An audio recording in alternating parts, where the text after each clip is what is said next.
So ito, dumako na po tayo doon sa nangyayaring meron daw pong nangyayari doon sa Liwasang Bonifacio, mga kababayan. Araw-araw daw ho ito, ha? Diyos ko Lord. Araw-araw daw po, mga kababayan, itong mahal kayo na... Oy! Araw-araw daw ho, mga kababayan, na mangyayari itong pagpunta nila o pagtindig nila o pagtayo nila doon sa Liwasang Bonifacio. Biruin mo yun? Ang daming budget niya, ang daming perang gagastusin yan. No? Madami bang nanonood sa inyo? Madami bang interesadong makinig sa inyo? Kayo na po ang humusga, mga kababayan. Okay. Pakinggan natin si Banat Bay. May sinasabi ninyo. Kawawa ang mga kapulisan dito. Grabe yung mga sinasabi nila sa kapulisan. Pag ikaw pala nagbabayad ng tax, wala nang karapatan ang kapulisan. No?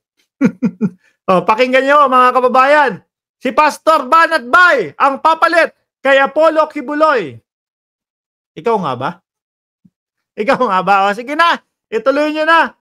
Nako, ayan na, kaya naman kayo sumisigaw ng kaya naman kayo sumisigaw ng Marcos resign.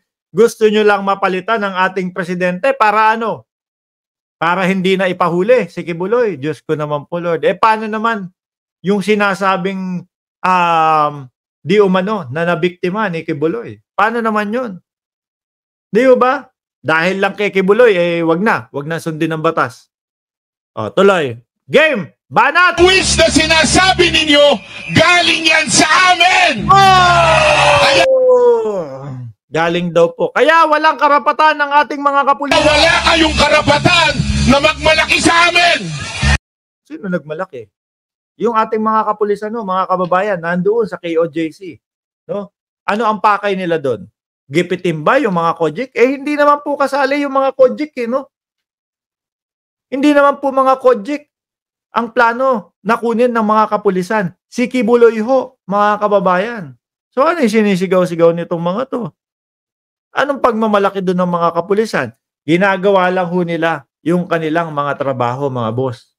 No? Sinusunod lang po nila, mga kababayan, yung utos ng korte na kunin si Kibuloy.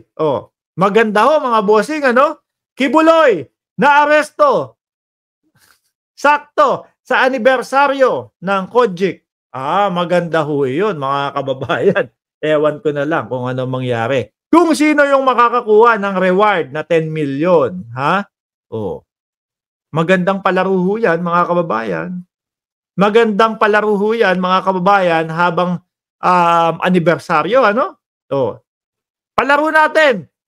Unahang makapagturo kay Kibuloy. Ang mananalo may 10 milyon. Di ho ba? Pero gayong paman, mahal kayo ng mga taga-KOJC. At yung boss nyo, ano ginagawa? Nagpa-party. Nagpa-party daw po. Isa lang naman po, mga kababayan, ang tinutukoy na boss nitong si Banat Bay. Kundi po ang ating presidente, kumbaga yan yung sinabi nila no? Yan po yung sinabi ni dating Pangulong Duterte, kung sino pa. Puro party! Puro party! Yang si dating Pangulong Duterte. I-play na po natin yung puro party daw po, mga kababayan. Ano yan? Aba, puro party pala. Puro party pala sa Malacanang. Kabilin-bilinan ng lola. Ano kanta mo, Bongo?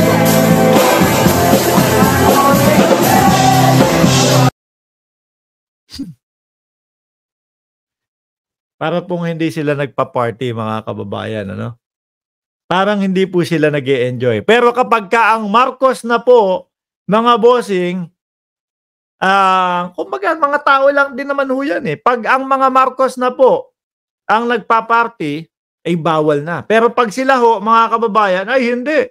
Si Bongo, Bongo. Sige.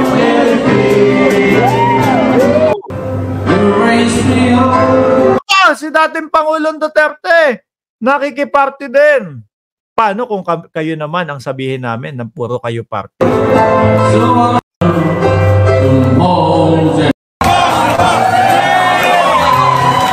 puro naman pala party din kayo dyan sa Malacanang eh. Ano? Alam niyo po mga kababayan, hindi naman po porket presidente na yan, hindi naman po porket vice-presidente na yan, mga senador na yan, bawal na po mag-party. Mga kababayan, mga tao lang din ho yan. Tayo po, hindi sila nakarinig na, kumbaga, binatikos natin sila doon sa kanilang mga pagpaparty. Kasi naiintindihan ho natin na mga tao lang din ho yan. Napapagod, kailangan magpakasaya, hindi naman puro trabaho. Hindi naman po porket na sinabi mong presidente, 24 oras. No? Na nakangudngod ang ulo ng presidente para magtrabaho. Siyempre, mga napapagod din po yan. Kailangan din pong magsaya. Sila, gawain nila, pero kapag kaiba na ang gumawa, masama na para sa kanila. Di ba, Banat Bay? Ito, mga DDS ito, nandiyan si dating Pangulong Duterte, ayan. Di ba? Ang dami pa. Naku, sino to? Mahilig pala si Harry Roque na mag-mic, ano? Mahilig pala si Harry Roque sa mikropono. Mga kababayan, Banat!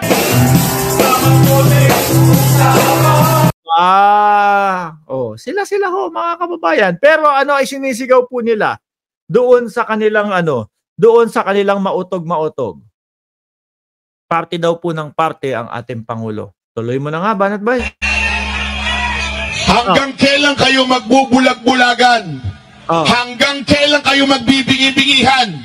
Tama, hanggang kailan, mga Kojik, kasama nung mga kasama ni Banat Bay, hanggang kailan kayo magbubulag-bulagan at magbibingi-bingihan?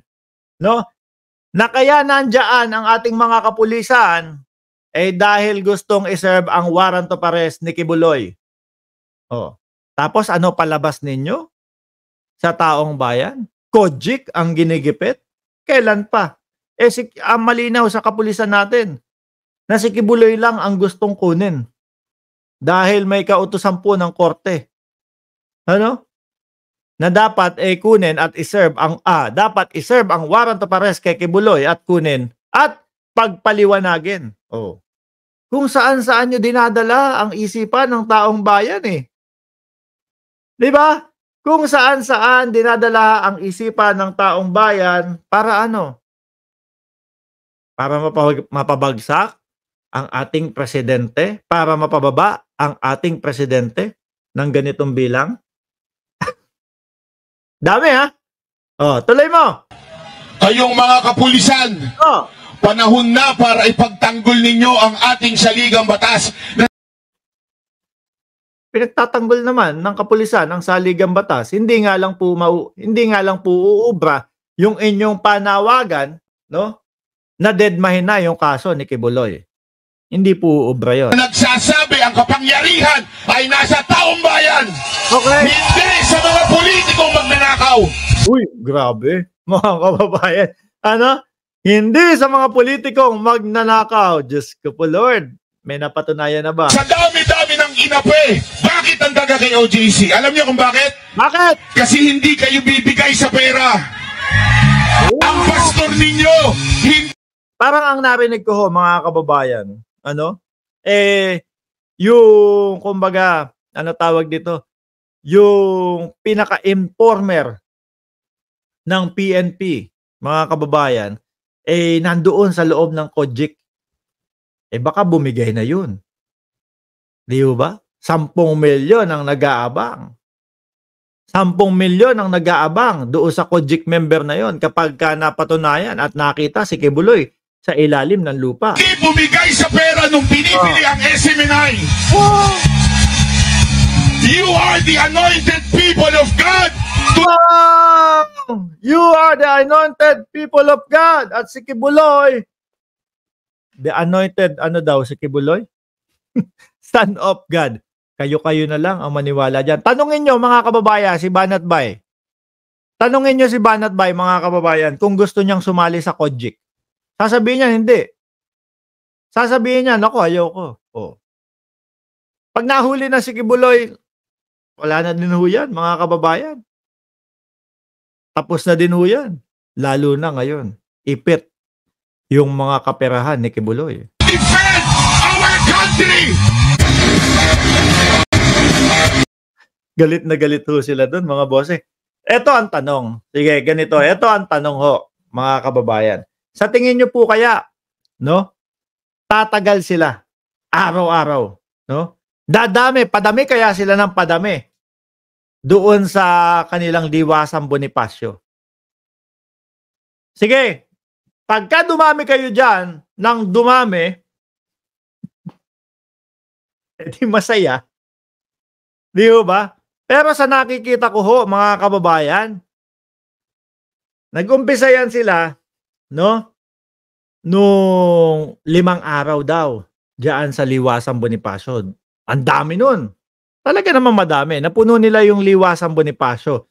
Ngunit subalit, yung dami nung pagkakapuno ng Liwasang Bonifacio, mga bossing, malabo po yun na makapagpababa ng presidente. So ngayon, nagpalipat-lipat yung kanilang mga maisog, umunti po ng umunti dahil naririnig ng mga sumasali na puros paninira na lang po, mga kababayan. Panay walang katotohanan yung kanilang mga sinasabi doon sa mautog nila, mga bossing.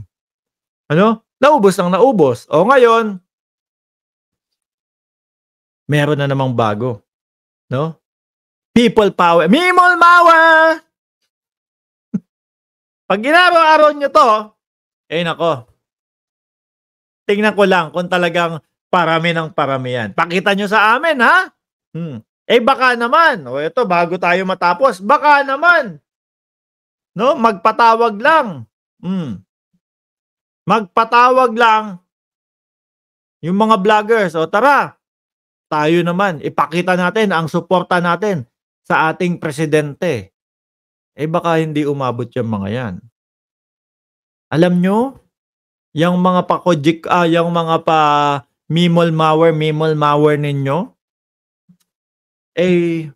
si Kibuloy lang, palabasin nyo, tapos lahat. No? Si Kibuloy lang, palabasin nyo dyan sa lungga, tapos lahat. At ito pa ha, ang magandang mangyayari sa inyo, mga kojik, kapag ka napalabas nyo, no? Si Kibuloy sa kanyang lungga. Sabi ni Noli de Castro nga, di ba? Para kang laga, tago ng lungga. Pag napalabas nyo, si Kibuloy dyan sa kanyang lungga, malalaman nyo yung katotohanan. Hindi kayo mga mukhang tatanga-tanga. No? Nag-aantay. Ano kaya talaga ang totoo? Ayaw pa kasing sabihin ni Kibuloy. Ayaw pa kasing magsalita ni Kibuloy. Di ba? Malalaman nyo ang katotohanan. Mga kababayan, ako'y magpapaalam na po. No? Alas 10 na din po. Kahit pa paano. Ako magpa-party ako mag-isa. Kasama yung pamilya ko. Kasama yung anak ko. O 2 anak ko. Tsaka yung misis ko. Iinom lang po ako ng wine, mga kababayan. Kaya medyo maaga tayong magtatapos ngayon. Pero bukas po, mamayang gabi, naka-live po tayo alas 9 ng gabi. Mga boss, Chief Amo, sir, maraming salamat and God bless po. Doon naman po sa hindi po nakaabot dito sa ating live, pwede nyo naman pong panoorin ng replay. Huwag nyo po kalimutan na i-like, i-subscribe, and i-share ang ating vlog.